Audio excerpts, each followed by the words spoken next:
మీరు ఇండస్ట్రీకి వచ్చిన టైంలో ఇక్కడ మనుషులు ఎలా ఉంటారు అనేది పెద్దగా ఐడియా లేకపోవచ్చు, కానీ రీఎంట్రీ ఇస్తాను, రీలాంచ్ అవుతాను అంటున్నారు కదా.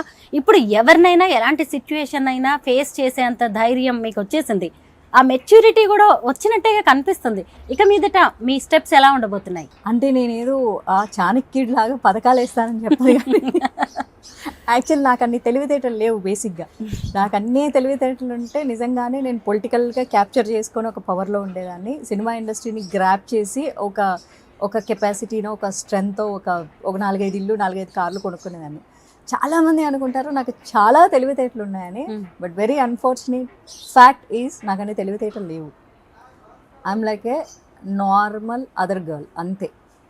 కాకపోతే డీల్ చేయడం వచ్చు, అతి తెలివిగా మాట్లాడడం రాదు, కానీ అప్పటి వరకు అనుకున్నది మాట్లాడడం వచ్చు. ఇప్పుడు ఏంటంటే ఆ అనుకున్నది మాట్లాడడము హోల్డ్ చేసుకోవడం నేర్చుకున్నా. ఎవరితో ఎలా మాట్లాడాలి ఏంటి అనేది కొంత తెలిసినట్టుంది. తెలివిగా మాట్లాడడం నేర్చుకోలేదు, మాట అనాలి అంటే ఆ మూమెంట్కి హోల్డ్ చేసుకోవడం నేర్చుకున్నా. మాధవీలత తెలుగు అమ్మాయి, కానీ ఎడ్యుకేషన్ అంతా కూడా కర్ణాటకలో సాగినట్టుగా ఉంది. అసలు మీరు ఎక్కడ పుట్టారు, మీ బ్యాక్గ్రౌండ్ ఏంటి? నేను తెలుగు అమ్మాయే, కాకపోతే మా నాన్న రైల్వే ఎంప్లాయీ అయినందువల్ల నేను కర్ణాటకలో పుట్టా. మళ్ళీ ఆంధ్రాలోనే చదువుకున్నా, మళ్ళీ కర్ణాటక వెళ్ళి చదువుకున్నా. ఎందుకంటే మా డాడీ ట్రాన్స్ఫర్ అవ్వడం వల్ల అట్లా జరిగింది, మహారాష్ట్రలో పెరిగి. సో అలా జరిగింది. కానీ ఎడ్యుకేషన్ ఎస్ ఆంధ్ర కర్ణాటక ఈ 2 ప్లేసుల్లోనే అయింది. హీరోయిన్గా కొన్ని మూవీస్ చేసిన తర్వాత ఒక బ్రేక్ తీసుకొని మీరు యూకే వెళ్ళి ఫ్యాషన్ డిజైనింగ్ చేశారు కదా. ఎందుకు ఫ్యాషన్ డిజైనింగ్ అంటే ఇంట్రెస్టా మీకు? అలా కాదు, ఆ టైంలో నాకు 2010లో యాక్సిడెంట్ అయింది. అప్పుడు రెస్ట్ తీసుకోవాల్సి వచ్చింది. అండ్ నేను చాలా లావ్ అయిపోయాను. అప్పుడు 0 సైజ్ నుంచి కొంచెం బాగా లడ్డుగా అయిపోయాను. అండ్ అది బ్రేక్ టైం నాకు. సో ఆ టైంలో ఖాళీగా ఉండకూడదు, ఏదో ఒకటి చదువుకోవాలని, ఏదో ఒకటి ఎందుకు మనకి ఇష్టమైందే చదువుకుందాం కదా అని చెప్పేసి ఫ్యాషన్ డిజైనింగ్ చేశాను. నిజంగా మీ వీడియోస్లో రీసెంట్గా నేను అబ్జర్వ్ చేస్తున్నప్పుడు చాలా క్యూట్గా ప్రెట్టీగా కనిపిస్తున్నారు. కంటెంట్ విషయంలో కూడా చాలా కేర్ఫుల్గా ఉంటున్నట్టున్నారు. అలాగే మీ బ్యూటీ, అలాగే డైట్ ప్లాన్స్, ఈ సీక్రెట్స్ అన్నీ కొంచెం చెప్పండి మాకు. సీక్రెట్స్ ఏం లేవు, నేను మా ఇంట్లో చేసిన ఫుడ్డే తింటాను, మా అమ్మ చేసిన ఫుడ్ తింటాను అంతే. వంట చేస్తారా? చేస్తాను. అందరు అడిగే క్వశ్చనే అనుకుంటా, మళ్ళీ నేను అడుగుతున్నాను, పెళ్ళెప్పుడు? Marriages are made in heaven అంట. మళ్ళీ ఆ హెవెన్ నుంచి ఎవరన్నా వచ్చి చెప్తే జరుగుతుంది. ఎలాంటి అబ్బాయి కావాలి? మనిషి. కొన్ని క్వాలిటీస్ కోరుకుంటాం కదా అమ్మాయిలు. క్వాలిటీస్ అంటే ఏముండాలి? నాకున్న క్వాలిటీస్ సమాజంలో దొరకడం చాలా కష్టం, అందుకే దొరకట్లేదేమో. నాకు నచ్చిన వాళ్ళు నాకు దొరకట్లేదు, సో దొరికేటోళ్ళు నాకు నచ్చట్లేదు. బికాజ్ ఆ క్వాలిటీస్ రీచ్ అవ్వకనేమో. నేను చాలా ఎక్స్పెక్ట్ చేస్తాను, చాలా జెన్యూన్గా ఉండాలి, ఉమెన్కి చాలా రెస్పెక్ట్ ఇవ్వాలి. ఏ ఉమెన్ అయినా సరే, మన ఉమెనే కాదు బయట ఏ ఉమెన్ అయినా, ఆమె ఏం పని చేసుకుంటున్నా సరే ఒక వ్యభిచారికైనా చాలా గౌరవంగా ఆమె అని హుందాగా మాట్లాడేటటువంటి మనస్తత్వం ఆ మగవాడికి ఉండాలి. అండ్ ఆ మహిళలో ఈ మా ఇండిపెండెంట్గా ఉండే లక్షణాన్ని అతను తొక్కేయకూడదు. అభిప్రాయాలకు తను వీలైతే, అంటే ఆమె ఒక దీపం అయితే దాన్ని నూనె పోయాలే తప్ప దాన్ని ఆపే ప్రయత్నం చేయకూడదు. ఇట్లాంటి క్వాలిటీస్ నేను చాలా కోరుకుంటాను. I don't no, typical old school. అయినా బాగుంది వినడానికి మీరు చెప్తుంటే. చాలా మంది అబ్బాయిలు ఇప్పుడు ఇంట్రెస్టింగ్ గా వింటారు అనమాట, ఏం చెప్పారు, ఎవరు కావాలి, ఎలాంటి అబ్బాయిలు మనకున్నాయా ఈ క్వాలిటీస్ అని చెప్పి. రీలాంచ్ అవుదాం అనుకుంటున్నారు కదా, మళ్ళీ యాక్ట్ చేయాలనుకుంటున్నారు, ఎలాంటి క్యారెక్టర్స్ చేస్తారు? మళ్ళీ హీరోయిన్ గానేనా? అలా ఏం కాదు, నేను ఎప్పుడు కూడా చెప్పాను హీరోయిన్ గా చేయాలని కదా. హీరోయిన్ గా చేయాలని ఆశ ఉంది, హీరోయిన్ గా చేశాను. But I want to play good roles అంతే. ఎలాంటి రోల్స్ అంటే ఇది కావాలి, అలాంటి గుడ్ రోల్స్ అంటే అంతే. ఆ కథకి ఇంపార్టెంట్ ఉన్న రోల్ అంతే. ఏ హీరోతో యాక్ట్ చేయాలనుకుంటున్నారు? అలా కూడా లేదు. No roles. స్నేహితుడా సినిమాలో మీరు నానితో యాక్ట్ చేశారు. ఇప్పుడు నాని మంచి స్టార్ అయిపోయారు, కాంటాక్ట్ లో ఉంటారా? నేను ఎవరితో కాంటాక్ట్ లో ఉండను. ఇప్పుడే కాదు, అప్పుడు కూడా లేను. మూవీ చేసేటప్పుడు కూడా నేను కాంటాక్ట్ లో లేను. మీరు యాక్ట్ చేసిన హీరోస్లో ఎవరు మీకు బాగా కంఫర్టబుల్గా అనిపించారు? వీళ్ళతో అయితే బాగుంటుంది జర్నీ అని కొన్నాళ్ళైనా ఎవరితోనైనా? ఎవరు? నేను ఎవరితో అటాచ్మెంట్ పెట్టుకోలేదు. నాదంతా చాలా డిటాచ్డ్ వర్క్ మైండ్. పొద్దున్న సాయంత్రం దాకా పని చేసా వెళ్ళిపోయి మర్చిపోతా అంతే.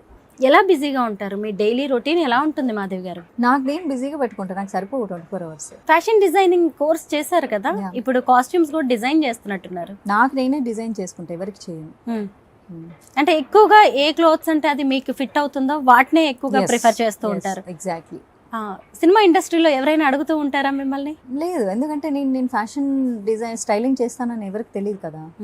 నేను నా వరకు నేను చేసుకున్నాను. I want to start A boutique. Plan చేసా 2015లో ప్లాన్ చేసా, ఈ ఇయర్ కూడా ప్లాన్ చేసా. 2015 ప్లాన్ చేసా, 25 ప్లాన్ చేసా, అది వర్క్ అవ్వలేదు. బట్ ఎందుకలా గ్యాప్ వస్తున్నట్టుంది? ఐ డోంట్ నో, సమ్హౌ నేను ఒక్కదాన్ని దాని మీద ఫోకస్ చేసుకోలేను. But I need someone who supports exactly నా మైండ్ సెట్కి, నాతో ట్రావెల్ చేయడానికి, నా స్టైలింగ్కి కరెక్ట్గా ఉండే నా ఫ్రెండ్స్ని చూస్ చేసుకుంటున్నాను. బయట వాళ్ళని చూస్ చేసుకోవట్లేదు నేను. I very less friends. నాకు ఒకటే ఫ్రెండ్ ఉంది, సో తనతోనే ప్లాన్ చేసా కానీ తనకు అవ్వట్లేదు. బట్ ఏదో ఒక రోజు డెఫినెట్గా పెడతాను, నా బ్రాండ్ బయటకు వస్తుంది. మీరు కన్నడలో అంటే కర్ణాటకలో చాలా కాలం ఉన్నారు కానీ సినిమాలు పెద్దగా అక్కడ చేసినట్లేరు. లేదు, నేను సినిమాల కోసం పోలేదు, నేను జాబ్ కోసం వెళ్ళాను కదా. ఏం జాబ్ చేశారు బెంగళూరులో? 2015 నుంచి ఐ వాజ్ డూయింగ్ జాబ్. సినిమాలు చేయకుండా ఎలా బతుకుతాను అనుకున్నారు? అదే income source. I was doing job. Officially నేను ట్యాక్స్ కడతాను నా శాలరీ నుంచి. ఏం జాబ్ చెప్పచ్చు కదా? ఐ వాజ్ ఇంటూ ఐటీ కదా, ఎప్పటి నుంచో ఐటీలో ఉన్నారా? ఎల్ఎల్బి కూడా చేస్తున్నట్టున్నారు. అది అప్పుడు చదువుకునేటప్పుడు, అంటే మధ్యలో ఆపేశారు. నచ్చలేదు లాలో లా కనిపించలేదు. లా లెస్ అనిపించిందా? ఎస్. ఇంట్రెస్టింగ్ గా అనిపించలేదు, ఆపేశారు. సాఫ్ట్వేర్ ఫీల్డ్ లో ఉన్నారు 2015 నుంచి. ఎస్. ఓ నైస్.